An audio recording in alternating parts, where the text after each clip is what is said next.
Hello, everyone. I'm Guy Kawasaki. I am sitting in Santa Cruz, California, and this is our weekly Wednesday podcast, whatever the hell you want to make it, live video conference. So I'm going live right now on, YouTube. I just got out of the water. YouTube, Twitter, LinkedIn, and Facebook. So we're on 4 places right now. This live conference every Wednesday is powered by and sponsored by Restream. So if you want to be on multiple platforms at once live, Restream is definitely the way to go. I think they go up to 30. We only use 4 or 5, but my head would explode being on 30 things at once. And one of the beautiful things about it is that by using a Restream, you can see all the comments from all the platforms in one place. So good morning. And this week, hi, Zach, how you doing? Say hello. And you know what, people? We'd love to get more people watching this live. So tell your social media followers that Guy's live right now. Theoretically, we could get about 6 million people watching this. So, but, I'm no Elon Musk. And I don't know shit about cybercurrency, and I don't want to know anything about cybercurrencies. So, but be that as it may, please feel free to tell all your followers and your friends to tune in right now. And the other thing you could do is I have created a text-based sort of family. And if you're in the United States and Canada, send a text message to 831-609-0628. And you will join a text-based Ohana. And the way it works is when I text the initial, like an announcement of a new episode, it goes to everybody. And then if you respond, your response is one-to-one, you to me. And then if I respond to you, it's also one-to-one. So it starts off one-to-many, and then it quickly evolves into one-to-one. And so that I prefer that way to interact than email. Although we also have a MailChimp database that goes out to 19,000 people every Wednesday morning. In a perfect world, those of you on MailChimp who are in the United States and Canada, you could sign up for this text-based service and get off MailChimp, because I think that people pay more attention to a text message than to email. So hello, Alex. You just flew by. I hope you guys are safe in Brazil. My goodness. So, listen, I have a non-theoretical, very important question to ask you, which is, and I really am curious about this. So what is your dream car?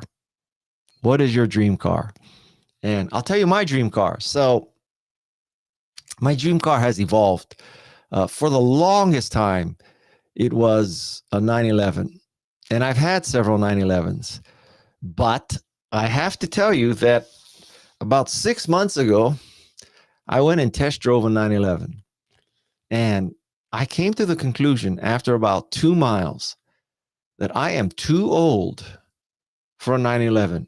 It is too, shall I say, taut and responsive to the road. And it's too low and it's too noisy. So I have evolved from being a 911 kind of guy to I don't know what kind of guy. So having said that, I still might buy a 911 someday just to have one more. And I love shifting. So the 911 is one of the few kind of cars that still comes as a stick. So if you see me in a 911, don't say, oh, God, you're so full of shit. You said that you're not going to get a 911. There you are in one.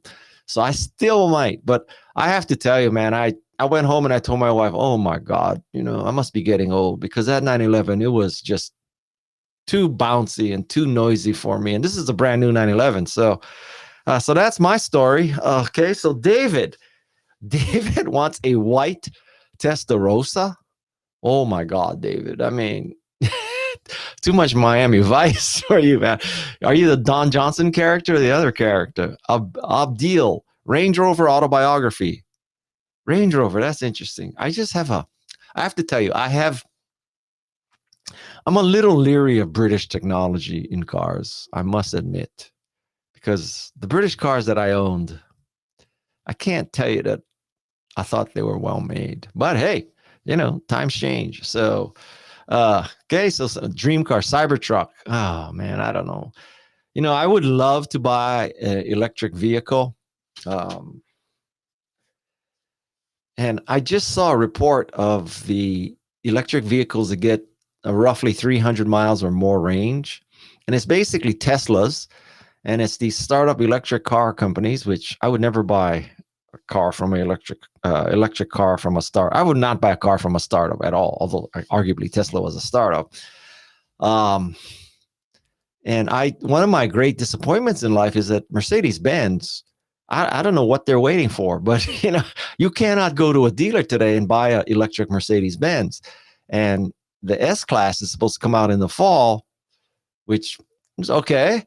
But like 2021 Mercedes-Benz, like what's the story here? No electric car. I don't get it. So what else? So now you may be wondering, Aston Martin DBS, that I wouldn't say that's a daily driver, and it's spelled ASTON, not AUS, unless maybe it's a combination of Austin in Texas. And Aston Martin, that has a certain appeal because it'd be so rare. I don't know where you get it serviced, but it'd be so rare. So you might want to know, what am I driving now? So now I have a 2013 Cayenne diesel. And I got to tell you, 2013 Cayenne diesel gets 30 miles per gallon. 30, and you electric guys are saying big freaking deal, but an SUV getting 30 miles per gallon on diesel, I mean, and a diesel engine is so simple, it's going to last forever. And Cayenne hasn't changed so much that, it's really obvious when you have an older one. So, yeah. So that's my daily driver. I also have, believe it or not, I have two Metruses. One has already been converted by Peace Vans, so it's a weekender. And the second Metrus is now at Peace Vans getting converted. So now you're wondering, what the hell are we talking so much about cars today? Well, it's because, this week's guest on Remarkable People is a guy named Rich Benoit. And I have to tell you that I think that this may be the wittiest episode of Remarkable People. And that is saying a lot. I could make the case that he's tied with Margaret Atwood, but boy, this guy is one funny guy. And I will tell you in advance that if you own a Tesla, you might not like it. If you are a TEDx speaker, you also might not like it. But just FYI, I am also a TEDx speaker. So when you hear me sort of position what TEDx means, it applies to me too, i.e., I have never been to the big top. I have never spoken at TED. I've only spoken at TEDx. So let's see. The people who might be offended by this episode are Tesla owners and TEDx speakers. To which I say, grow a pair. What can I say? So now, Rich Benoit. So this is the story with Rich Benoit. So what he does is he's an IT professional. He lives in Massachusetts, and he wanted a Tesla. This is like 2016. He wanted a Tesla, and he couldn't afford a Tesla. So he goes on a wrecked car site where you can buy wrecked cars, and he sees a Model S for sale, $14,000. And it's kind of wrecked and flooded, and not by fresh water, but salt water. So anyway, he buys this wrecked, flooded Model S, 14 grand, tows it to his garage, which that alone, just getting it in the garage took a few hours because, how do you roll off a Tesla? Anyway, so he puts it in his garage and he begins this saga of rebuilding a Tesla. Now, little did he know that Tesla won't sell you parts. You can't just go to, Pep Boys or AutoZone and buy parts for a Tesla. You got to get them from Tesla, but Tesla won't sell it to owners. Tesla is not exactly a great believer in the right to repair laws. So he can't even get a cover for a bolt. So then he has to buy multiple Teslas to cannibalize them. And he starts documenting this process. in a YouTube channel called Rich Rebuilds. And I tell you, if you are into cars, this is the funniest channel. So this is, and besides the fact that it's funny in cars, there is a lot of ingenuity and perseverance and just sheer cleverness in his YouTube channel and this episode. So if you're a car person, this is the episode for you. I promise you. You will. If you're not in stitches after this episode, you're not a car person. That's the bottom line. So we've established many people's dream cars, and I guess the follow-on question in the theme of this podcast is, well, what would you do to get your dream car? Because obviously a Model S was Rich's dream car, and he was willing to buy a wrecked one for 14 grand and rebuild it, not being able to buy parts. So I would say that is way beyond what I'm willing to do to get a car. Now, he has two recent and ongoing projects, and you're going to have to wrap your mind around this one. The first one is called ICE-T. Not Ice-T the rapper, ICET. And the ICE in this case stands for internal combustion engine Tesla. So what I'm trying to tell you is he is taking a Tesla and he is putting a V8 into it. So I'll say that again. He's taking a V8 and putting it into an existing Tesla. Now, you might make the case that if you took a V8 out of a car and put an electric motor or motors in, you can wrap your mind around that, because electric motor, there's no fuel tank, there's no exhaust system, there's no catalytic converter. Obviously, there's batteries, so that adds a lot of weight. But just sort of chemically, I would think it's much easier to take an internal combustion engine car and make it into an electric car. Well, of course, he does the opposite. He takes an electric car and puts in a V8. Now, when you do that, well, everything changes, because now you need a fuel system, you need a fuel tank, you need an exhaust system. Anyway, so he talks about his project ICE-T, internal combustion engine Tesla. And another thing he talks about is that his assistant was homeless, so they buy an old Sprinter and they're customizing it as a home for her. So that's another aspect. So again, if you're a car person, yeah. So, and I think there's a lot of lessons, forgetting simply the car business. Okay, what, Maria? I would wash other cars to earn enough money to buy mine. I hear you, but that's a lot of cars you're going to have to wash, depending on what's your dream car. So, so this is about dreaming and perseverance, but mostly it's about cars and wittiness. Like that. When you listen to the introduction of the podcast, I couldn't even do the intro with a straight face. I had to, unless Jeff cut that part. But I was cracking up from the get-go. So yeah, Rich Rebuilds, Rich Benoit, this week's Remarkable People podcast. So I'll tell you something. If any of you know anybody who owns a Tesla, you have got to send them a text or an email telling them to listen to this episode. They will truly enjoy it / hate it. Anyway, so do you have any questions for me? Well, what is your dream job? That is a good question. Yeah. So my dream job is being a podcaster and a chief evangelist of Canva. So I have achieved my dream. The only dream I have not achieved is the ability to walk to the nose of a surfboard. And that's taken me longer than anything else I've tried in my life, actually. So send a comment. What is your dream job? But also send questions. We are standing by. Send us questions. We are ready to rock and roll, because off we go. Come on. Guy, what are you up to these days apart from the podcast?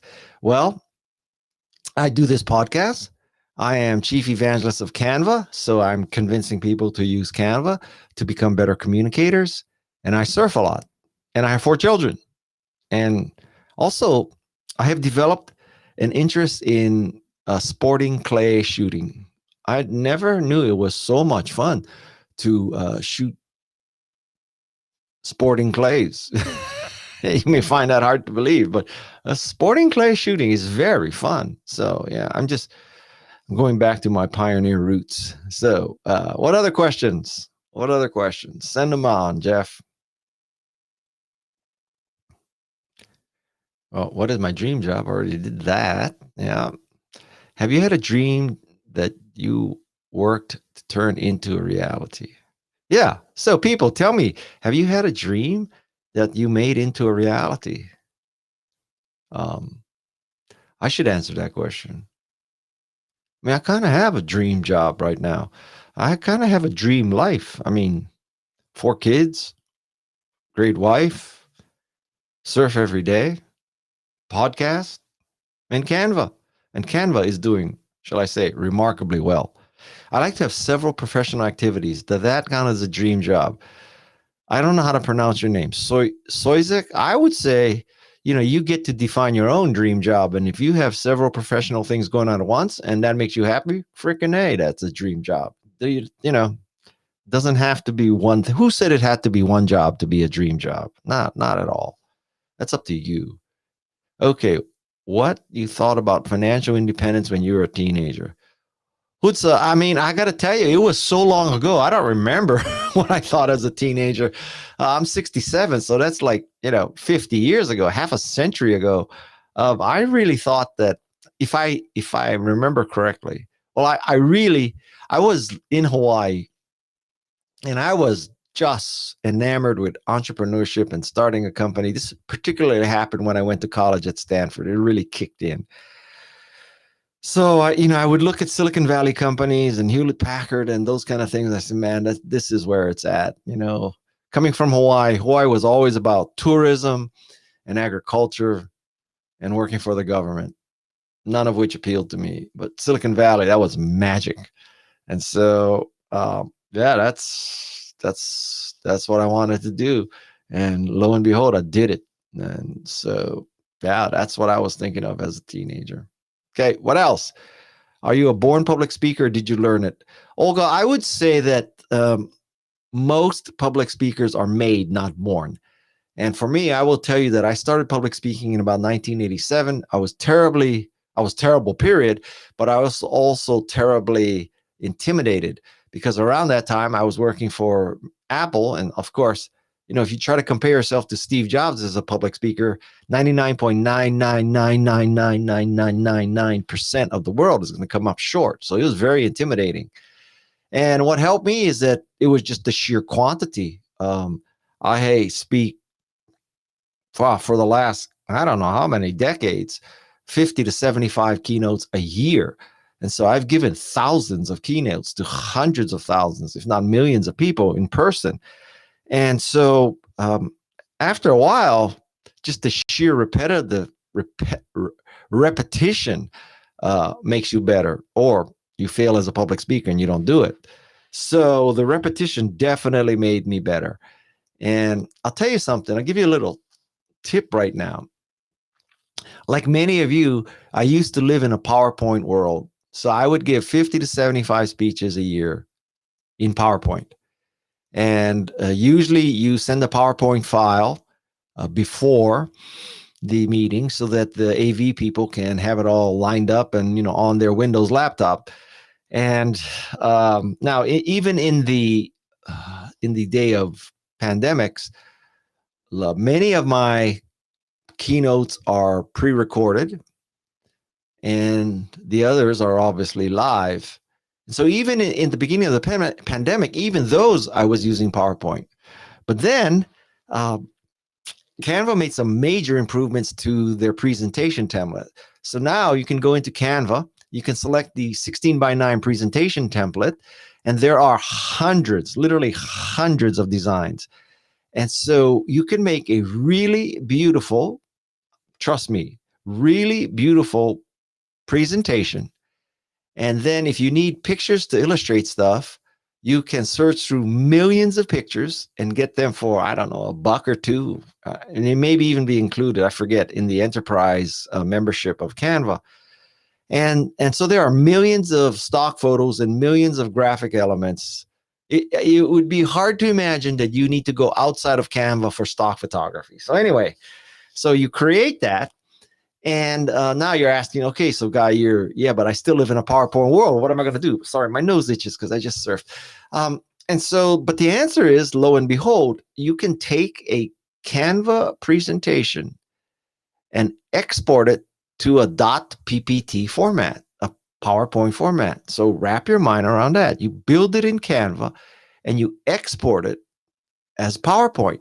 Now you might think, okay, so it's exported as PowerPoint. When I open up the PowerPoint file, it's just, static graphics and text. But no, when you open it up in PowerPoint, it really is PowerPoint. I mean, you can select the text, change the graphics. I mean, it is PowerPoint. So this is how many ways you can deploy your Canva created presentation. Export as PowerPoint, export as PDF, export as PNG and JPEG. Those are, each slide is a picture. You can also share a link to the presentation. So you could send that to your friends. You could export it as a video that plays. You could also export it as a video that plays with you recorded picture in picture. So wrap your mind around that. You want to send someone your presentation, and rather than just getting the presentation and hope they click through and understand every slide, you will be part of a video recording where you're in a round, obviously round circle. It's kind of redundant term. You are in a circle in the lower left corner. It's your face, and you're just using your built-in, camera. So you record, okay, slide number 1. Let me tell you about jumping to the next curve. You explain that slide. You click. You go to the next slide. Let me explain the next concept. So you can send a video with you explaining your concept from Canva. Wow. So we got on that. It's kind of a deep hole I took you into. So the bottom line is, if you live in a PowerPoint world like I used to, Canva will set you free. No kidding. You can live in a Canva world, which is much better than living in a PowerPoint world. What could be a dream job for a 70-year-old? Well, I got to tell you, I'm close to 70 already, your priorities change, which is to say you just don't give a shit about what most people think.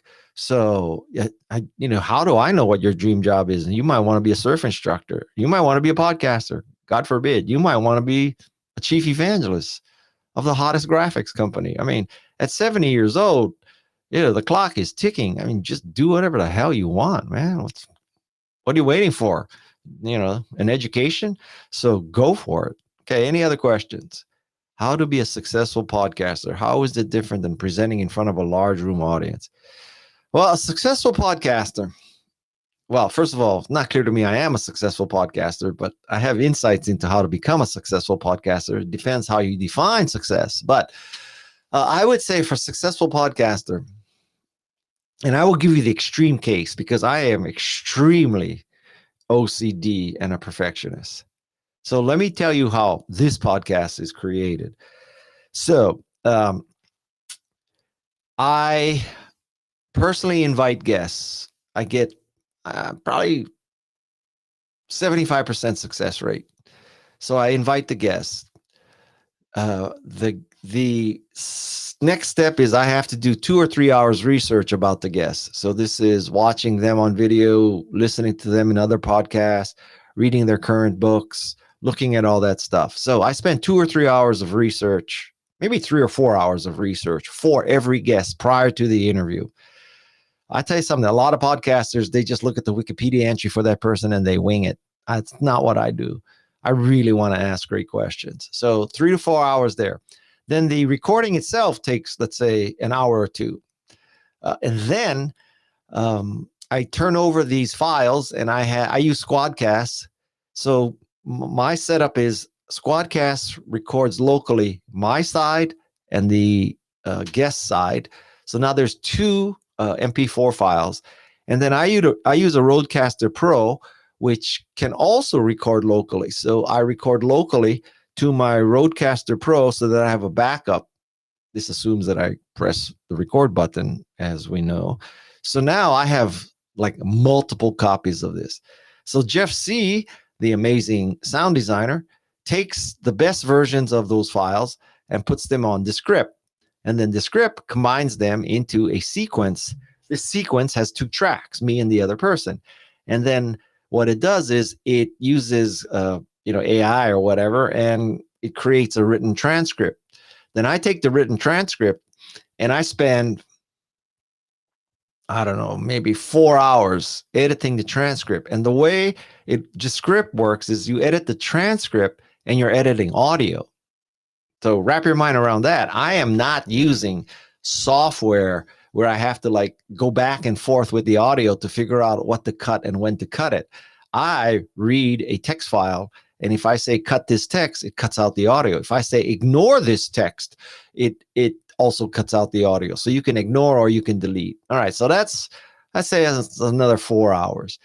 And then Jeff C. takes over the sound file and does his magic, in some cases undoing my edits, but in most cases just adding sound design and advertising and all that. My podcast is sponsored by Remarkable Tablet. This live stream is sponsored by Restream. So I really have two sponsors. So now he spends probably 5 or 6 hours on the sound design. In the meantime, I have sent the Descript transcript. I have exported it to Word, and I also take the raw audio prior to the sound design, and I send the audio and the Word file to an independent person who listens to the audio and makes the text match the audio. Because I recently interviewed someone who's deaf and blind, and I have been convinced that I have a moral obligation to have a great transcription of every episode. So now that person, this transcriber, editor, English god or goddess, spends 3 hours making sure that the text matches the audio. Okay, so now we have a transcript. This is probably way more detailed than you ever wanted to know. We have a transcript, and we have a sound design file. That goes to Peg Fitzpatrick, the social media goddess. And then she takes that and she makes the social media posts, the album posts, the Remarkable People posts. So she's using the web, she's using all social media. She puts it on WordPress into my website. And then she scheduled all the broadcasts. She drafts a letter for MailChimp. We also send out a text message through subtext, which is that number 831-609-0628. What a great producer Jeff C. is. He knows that. Put that right up. So come Wednesday morning, Simplecast blasts out the episode. MailChimp blasts out an announcement. Subtext blasts out an announcement. And we start pounding on social media. All of that is kind of done by Peg Fitzpatrick. So she probably spends another 5 or 6 hours. So if you were to add up all the hours that all the people spend getting a 1 hour podcast out, like Rich Benoit today, it's probably 10, 50. It's probably 20 hours. Probably 20 hours of hardcore human work to get 1 hour of podcast out. Now, if you're a podcaster or know a podcaster, and if you tell them that guy spends 20 hours to get an hour, they're going to tell you I'm nuts. That what they do is, they turn on Squadcast, or they turn on Zoom, or they turn on something. They get the audio file and they post. They don't care if there's, they don't care if there's like people, I don't know, burping, saying, you'd be amazed. Some of my guests in a 1 hour presentation, 1 hour podcast, they say, and literally 250 times. 250 times. So, right, well, if you added all those up, maybe 300 or 400 times. So Guy, in his analness, I take all of those out because I want people to sound as remarkable and intelligent, as great as possible. So I just told you in great detail, probably more detail than you ever wanted, what it takes to get one episode of a podcast out. So I hope that you appreciate that and spread the word, because there is a lot of love in a podcast. Anthony, do you do podcast recording face to face? I have not done a face to face podcast recording since February of 2020. 20, right? Right? 2020. And, I used to prefer to do face to face pod recording, because I used to think that, now you can look in people's eyes and have better rapport and more emotion and all that, but not worth dying for. So I have not done a face-to-face recording in the longest time. And I got to tell you, you learn to embrace and adapt to that. And I may never do a face-to-face again. And so, case in point, Rich Benoit. So he lives in Framingham and I live in Santa Cruz. So I guess maybe we could have both been at South by Southwest, or I could have been in Boston, or, whatever. But I tell you what, you listen to this podcast of Rich Benoit and you tell me that it could have been more personal, more emotional, more witty, and more funny if it were done face to face. There's no freaking way. I'm really proud of this episode. So just go to remarkablepeople.com and test me. So what other questions? Let's see. Have you ever tried to build something from scratch? Wait, am I supposed to ask that, or are you asking that of me, Jeff? Or am I asking that of people? Well, regardless of how that question was meant, I will tell you that one of the beauties of writing a book or doing a podcast is that for a person who is not a programmer or an engineer, it's really like you're a creator, right? So if you're a marketing person, salesperson, management, blah, blah, blah, you usually, they send you, they say, okay, this is the new version of Canva, or this is the new Macintosh, or this is the new car, and go forth and schlep that baby and sell it. But with podcasting and writing a book, you are the programmer, you are the engineer. You can do anything you want, good or bad. And so that's part of why I find podcasting so rewarding, is because I am the god of the podcast, and I can change stuff within the narrow confines that Peg and Jeff allow me. But more or less, I'm the engineer, and that is a beautiful thing. So, yeah. Okay. Hey, Guy. How would you define your purpose? Terry Dean Pepper, my purpose is to empower people. So I empower people with my writing, speaking, podcasting, investing, and advising. At the end of my life, I want people to say, Guy empowered me to dent the universe, if you will. Okay, so believe it or not, I got to go do some yard work. So if you've got any more questions, fire them away. Otherwise, I am going to bid you a fond aloha for the day. In these pandemic times, what do you suggest to new entrepreneurs, especially professionals, leaving steady jobs to get in their own business? Well, Naveen, I don't know. Obviously, the pandemic has created special, different challenges, but the fundamentals are still the same. I mean, you gotta make something great. You gotta get it out. You gotta convince people to buy it, and then you have to support it after sales. Now, the method of doing those things may have changed in the pandemic. For example, you're not exactly making sales calls by getting on a jet anymore, but all the processes or all the goals are the same. I mean, you still have to do all those functions. So I think the means to an end is different, but the ends are the same. Okay, so I am going to ask you to text me at 831-609-0628. A server is standing by to help you join my text-based Ohana. And again, sorry, it's only Canada and US. It's the way the company's set up because of all the privacy laws in all the other countries of the world. So remember, go to remarkablepeople.com. Remember to tell your friends who own Teslas or electric vehicles or are just into cars, send a text message or email to all your car friends to tell them to listen to this episode. I would be astounded if they don't find this episode interesting. So that's Rich Benoit. I'm Guy Kawasaki, remarkablepeople.com.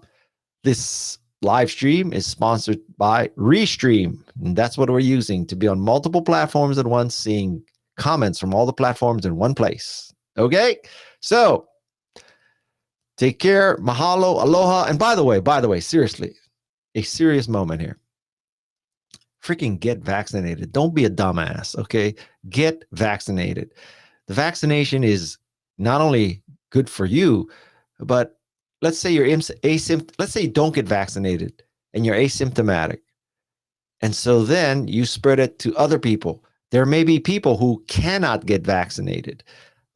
They have immunosuppressed diseases or some cancer treatment, or I don't know what, but they may not be able to get vaccinated. So if you're vaccinated, at least you won't have coronavirus to spread to those people who cannot get vaccinated. And until you get vaccinated, wear a mask.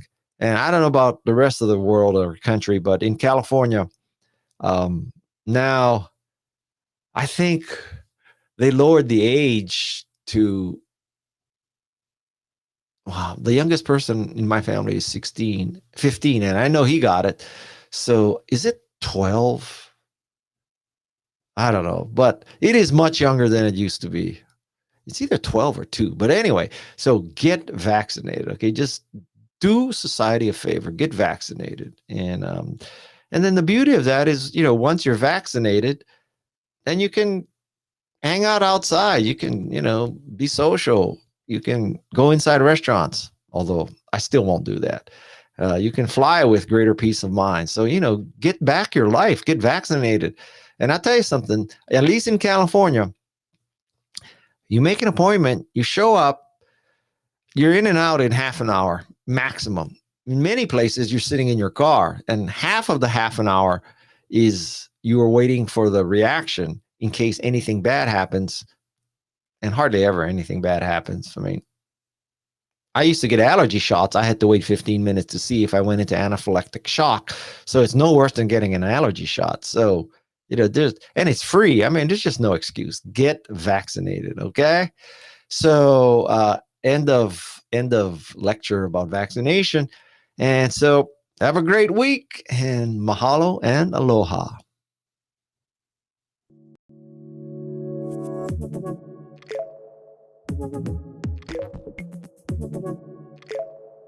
Thank you.